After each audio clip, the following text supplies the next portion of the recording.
Hello and welcome to Clearview News Desk. We're reaching you live from Nigeria's capital city, Abuja. I am Gloria Atabu. The Senate has summoned the Minister of the Federal Capital Territory, Wike, and the Commissioner of Police, Benneth Igwe, over the murder of Chris Agidi, an aide to Senator Ned Nwoko, by some kidnappers. The Senate resolved that the FCT Minister and the Police Commissioner should appear to brief the Red Chamber on the increasing cases of kidnapping in Nigeria's capital city. The Senate's resolution followed a motion sponsored by Senator Nwoko on the kidnap and killing of his senior legislative aide, Agidi. He was reportedly kidnapped along with 19 others in the Galadimawa area of Abuja on November 2023. Following an exhaustive debate on Nwoko's motion, the Senate also resolved that the Inspector General of Police, Kayode Egbetokun, should urgently increase security patrols and surveillance within Abuja and across the nation as a proactive measure against kidnappings. The Senate also directed the installation of CCTV cameras in strategic locations within and around Abuja highways, adding that the police should dedicate a 3-digit emergency number for effective emergency response. The legislators also directed the Nigerian Communications Commission to urgently ensure the functionality of dedicated emergency numbers for the police, ambulance service, and fire service to enhance swift response to security and public safety incidents. The Senate President, Senator Godswill Akpabio, further stated that both the FCT Minister and the CP were to meet the Senate in a closed-door session on a date to be written in a letter of summons to be forwarded to them by the clerk of the Senate, Chinedu Akubwezi. The low electricity supply witnessed in the Federal Capital Territory has worsened with the vandalism of the Tower 70 along 330 kV Gwagwalada Katampe.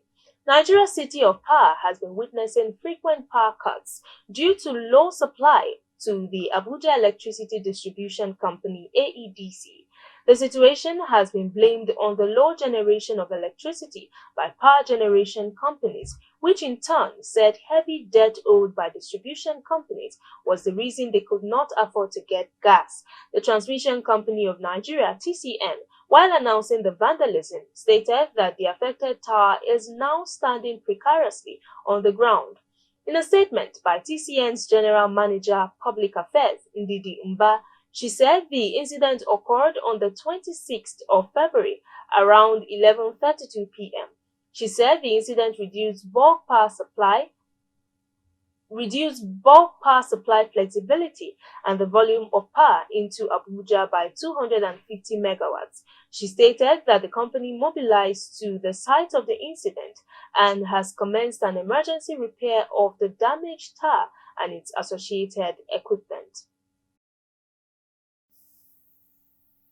President Tinubu has acknowledged the courage and fearless disposition of the late governor of Ondo State, Rotimi Akeredolus, especially his passion for good governance. The president gave the eulogy when he visited the state to commiserate with the traditional rulers and other statesmen over the death of the former governor.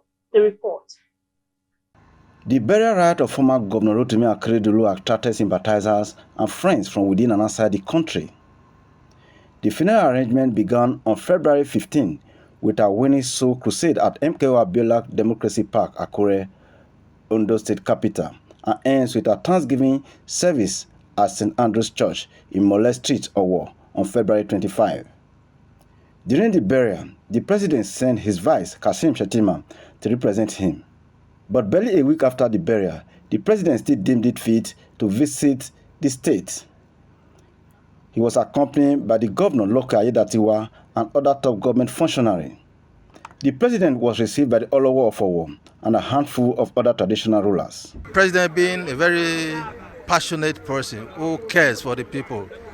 During the burial, he had sent the vice president, Senator Kashim Shettima, to be here to represent him, and he represented him well, but still found it necessary to be here, to talk to us, to commiserate with us, to give us words of encouragement in Ondo State and in particular. That's just it, and we thank him profusely for that. He's a very caring president of the Federal Republic of Nigeria. So it shows that this is a president that cares, a president that doesn't forget his own, a president that is human in office. So I must commend him for even finding time to come. I really prayed for him at this very difficult time, for him to have found time despite all the challenges, protests here and there. I think it speaks volume of the kind of person that the president is. Tinubu is visiting Ondo State for the first time since he assumed office as president. He said the void left by the death of the governor will be felt for a long time. Edward Idoni, reporting for Clearview News. Taraba State Governor Akeredolus has commended the Northeast Development Commission for initiating 134 projects in the state as part of its mandate of rebuilding the Northeast region. Governor Akeredolus was speaking when he received officials of the commission at the government house in Jalingo. The maiden meeting between the management of the Northeast Development Commission (NEDC) and the governor of Taraba State Akeredolus took place in Government House, Jalingo. The meeting brought the State Executive Council members face to face with the commission since the governor assumed office. The visiting delegation was led by Mohammed Alkali, the managing director of NEDC. Their mission is simple: to explore ways of collaboration to develop Taraba State alongside other northeastern states. The NEDC managing director briefed the governor on the progress made so far in developing the state, especially on the 134 projects across various sectors in Taraba State.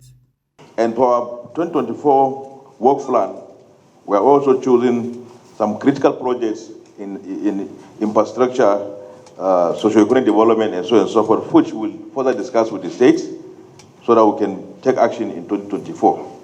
The state governor, apparently happy with the federal government development partner, said the state cannot wait for the handing over of the projects, which will be of great benefit to the people of the state.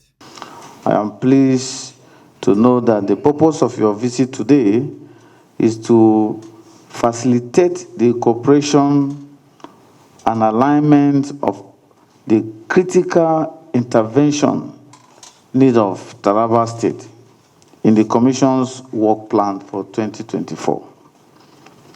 This is a significant step forward, and I must commend the Commission for its proactive approach in engaging with the state and ensuring that their unique needs are addressed. Before leaving Taraba State, the NEDC took a tour of some of its projects in Jalingo ahead of formal handing over to the state government. Edward Idoni, Clearview News. You can follow up on latest events and happenings around you via our social media platforms on Facebook, Instagram, and YouTube at Clearview News Desk, or via our handle on X, formerly known as Twitter, at Clearview Online.